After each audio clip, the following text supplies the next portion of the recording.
A typical day will be arriving on site, doing a recce of a site to make sure everything is in place for the day, especially for Memorial Garden, as weather can be quite temperamental. You can find some benches will be knocked over and whatnot, so go around Memorial Garden, make sure it's all tip-top, then on into the hall, where we'll basically make sure everything's okay.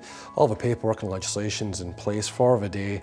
We then have a brief run through with the team as to actually what is required of everyone. We make sure that everything is spick and span, that everything runs to plan, that the music is all set and ready.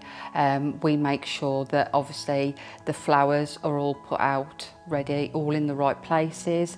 We make sure that we can cremate and then provide ashes back efficiently for families. There's a lot of different things that a funeral director does. I do pretty much everything. So that involves meeting with the family who have recently lost someone, or sometimes meeting with someone who is facing their own mortality as well.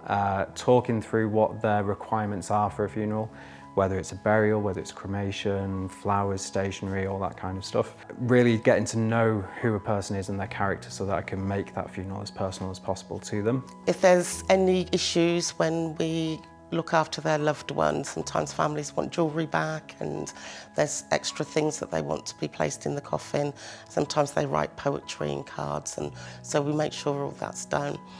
We also, with the ceremonial crew, we stand and we do talk about the person that we're looking after. So the family will write about that person just so that the whole team is aware who we're looking after on that day.